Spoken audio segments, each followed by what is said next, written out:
Hi everybody, it's Will, and I'm making good on a promise that I made 3 months ago, and that is eating this pepper, the world's hottest pepper, the Carolina Reaper, before going on stage and doing comedy.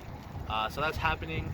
I brought just bread and peanut butter and ice water because that's all that helped last time. Ice cream and milk does not help, fun fact. So I'm changing some of the rules to help myself because last time, if you read the description, I vomited and it was a terrible experience. So this time, I'm just going to chew this as long as I can. I'm going to have to spit it out and then hopefully I won't vomit this time. We'll find out. This part of the fun, I guess. So let's just get into it. Oh, God. So here it is again. These have been sitting in my cupboard for 3 months, so they're like really hard. All right. As I chew this, Dane is behind the camera. Dane's gonna tell you what we learned at the YDA International or National Convention. 3, 2, 1, here we go. And it's in. It's been a minute.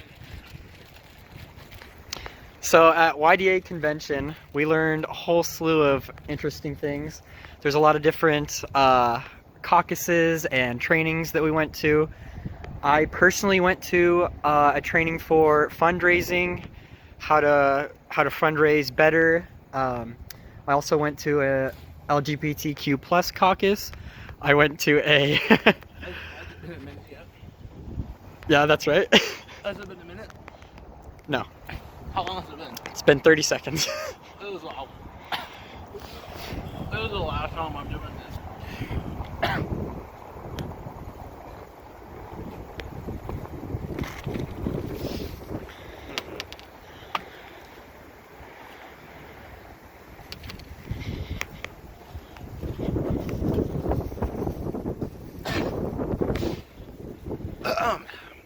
Thank you, Dane, for that wonderful, whatever you said.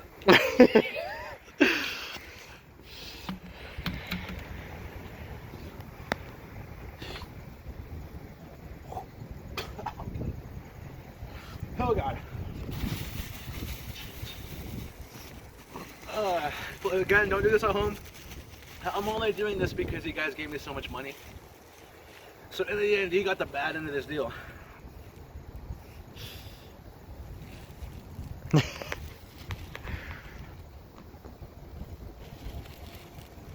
Say something else. Well, you're my best friend. Haley's here. I am here. Shout out to Haley. YDA convention was super great, 100% worth it. We learned a whole awful lot. I also went to the fundraising training. I went to a convention planning training. I went to a whole bunch of caucuses. My number one favorite was the women's caucus. And then shortly after, it was super nice to be in a room for that caucus specifically with a bunch of powerful women who were ready to change the world, and I'm really excited to work with them again in the future. My mouth is numb. Again, I'm crying a lot. Can you see that? Yep. Well,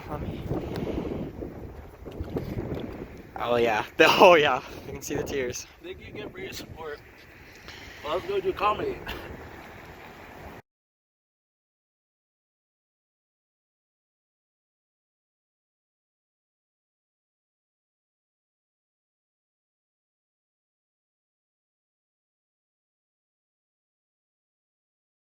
For you, so put your hands together for Will. Yeah. Did you see my joke? Yeah, nailed it. Yes! Nailed it. That was my joke. That was my joke. Yo guys, Steven just straight up fucking killed it, so I don't know how I'm gonna top that. Yes! That was great. How's everybody doing tonight? Everyone doing well? Yeah! Alright, hopefully we can ruin that shit. Have a terrible night. So first and foremost, are there any rapists here in the crowd tonight? Any rapists? Alright, that's good, because I don't know if you guys have heard, but rape's bad. You got the memo, so you know, no longer have an excuse. Despite how despicable and evil rape is, there is one great thing about rape. I'll be the first to say it. There's a positive. I'm an optimist. And that is that rape is a dichotomy. Now, if you're not familiar with what that word is, a dichotomy means there's two sides, and that's it. There's no on the fence, there's no in the middle, and there's no gray area. You either hate rape, and you hate rapists, or you are a rapist. It's that easy, guys. Be sure to ask for consent. Consent's fucking rad. Rapists, obviously evil people, probably the lowest form, but not quite. Because there's one group of people out there worse than rapists. I hate them more than rapists. And that is children. Children are fucking awful. I don't know why you ever want to have kids. Just, they're fucking unruly animals, savages. I would never want to have children, not just because I hate them or because I would never be able to afford it ever in my life, but because there are far too many people on this planet. Am I right? Yes. And we're living way too long. Yes. So that's why I'm a huge supporter of cancer. I think cancer is rad. It gets a bad rep. You get to die an early death, and people can say you had potential. You don't have to worry about retirement. Terminal illnesses are fucking rad.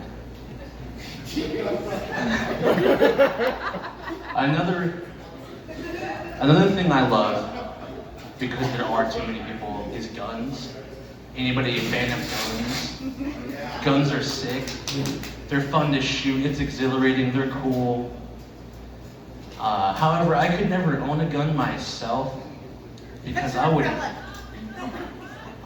absolutely kill myself immediately. If I were to have a gun, it would never be over anything huge. Like, if I went through a breakup, I'd probably survive. If I totaled my car, or if I lost all my hair, I'd probably be all right. But if I go to the grocery store, and I get everything I believe I need, and I go home, and realize I forgot tissues again, that fucking gun's coming out and it's game over, dude. I don't know if I could live doing that every single time. Guns are so prevalent in the US, I find, that I like to imagine an alternate reality where the US exists and there's still an epidemic of mass killings, but they're not mass shootings. You may have seen this in the news in recent years, but in countries where guns are not readily available, they will go through crowds with box trucks. And I thought, America has a strong gun culture, but we also have an amazing truck culture. Could you imagine a 2-ton diesel lifted truck driving through a playground at recess? You know, kids' heads are just fucking bouncing off the cattle guard. Yeah, that'd be amazing. So if we ban guns, you know, that's the reality we could have. Speaking of mass killings, I've never understood the desire to kill someone. I've never wanted to kill anyone but myself, except for one time. One time. Anybody here like Popeyes? Popeyes chicken? It's delicious. Last year, one opened up in Grand Island, just up the highway. And I thought it'd be a great idea the next time I visit, I'll go. So it was like 3 weeks after they had their grand opening, which, just a quick aside, what fucking morons are applying to businesses before they open? You know you're gonna have to work a busy day on that day, and you're gonna be busy for fucking ever because you're the new business in town. Every moron has to come see you. So that's the kind of crowd we're dealing with at Popeyes, just to preface this. So I get there, and the way I like to order my food in an establishment like that is I like to read the whole menu, because I've never been there before, and have what I want prepared in my mind. So that way when I get to the register, I don't have to fucking waste anybody's time. So I'm standing there at the back of the line, I'm letting people in front of me because they know what they want. And I decide that's what I'm gonna get. So I finally get up to the register, and I get to this kid. He's 16, probably a high schooler, I would hope so. He'd be a dropout at that point. Obviously, he's not the brightest. And I say, hey, may I please have the number 4 large? And this kid looks up at me with questioning eyes. He looks back at the menu for a moment, like he doesn't believe me, looks back at me, double take, looks back at the menu, looks at me again. And he says, sir, the number 4, you order it and that's what you get. There's no size involved. And me, having never been there, I thought, all right, I'm gonna take this kid's word for it. So I politely say, okay, just the number 4, my bad. So he looks down at his fucking touchscreen register, pokes it in, looks back up at me. What size would you like your drink? Dude, I just fucking said large, and you made me feel like an idiot. So again, guns, I would have been boom, bam, murder, suicide. And honestly, if we were both dead, the world would have been better off anyways. Despite that horrible experience, I don't hate Popeyes, I just hate that guy. And that's what I don't understand about hate with people, right? Like, you can hate an individual, but you can't hate a whole group because of that individual, right? That's just a bigotry, that's generalization, you can't do that. I have found that there are like 3 different levels of hate, 2 of which are okay. So if you hate a person, that's okay. An example, that kid at Popeyes turns his coworker, this fucking dumbass just tried to order a large number 4. I fucking hate that guy. Coworker's probably like, yeah, fuck that guy. Or if that kid were like, dude, this dumbass just tried to order a large number 4. I hate people. Coworker's probably like, yeah, fuck people, I hate them. But if you were like, dude, I fucking hate Mexicans. Whoa! That's not okay, dude. You can't say that. That said, I'm on the level of hating everyone. People suck. I'm gonna give you 2 reasons. Yup, I hear some yups. Fuck people, am I right? One reason why I hate all people is because we like to make words lose their meaning. One level is like slang, saying things are cool or sick. That's fucking lit, dude. Those words no longer mean what they used to mean. In fact, they were all synonyms if you notice that. So like, they're all the same thing. What I mean to say, I hate when words like lose their meaningfulness or their merit. A good example of this is school shootings. You hear it in the news all the time. Back in the day, it used to mean something. You know about Sandy Hook, Columbine. School shootings used to mean something. Then a couple years later, they were almost daily. And it's like, dude, did you hear about that school shooting in Florida the other day? It's like, no, but who won the game? Another example is guilty pleasure. Guilty pleasure has lost all meaning. You ask someone, oh, what's your guilty pleasure? What do you like to dabble in? What's your sin? People give you a lame and tame answer. Something like, oh, I like to eat dark chocolate. Sometimes I go to Taco Bell. Those are fucking lame answers. I want to be able to ask someone, hey dude, do you have a guilty pleasure? And they reply to me, well yeah, but it's pedophilia. It's like, yeah, damn right, dude, you should feel guilty. Hell yeah. Fucking up top, that's a fucking cool answer. Which, by the way, ripped Jeffrey Epstein. Another reason I hate all people is spirituality, homeopathy, essential oils. My horoscope said this today, shit like that.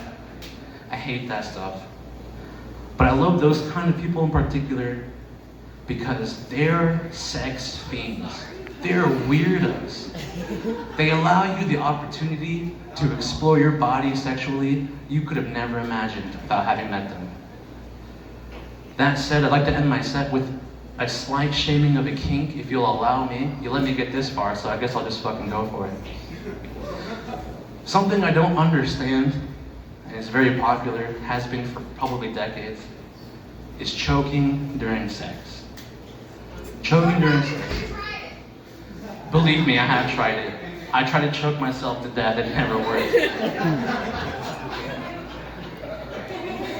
But choking during sex, I don't understand it because it's too much for the person who is generating the power.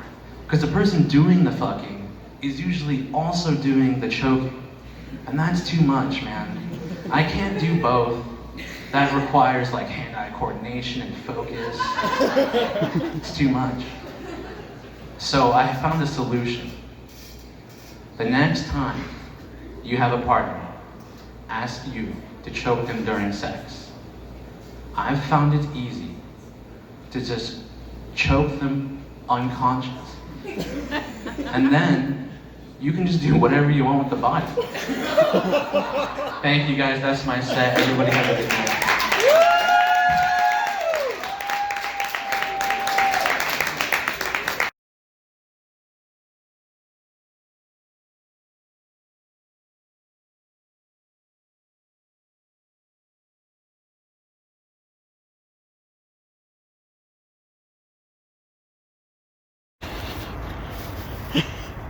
I thought it was gonna be better lighting on the steps. The lighting's good actually right now.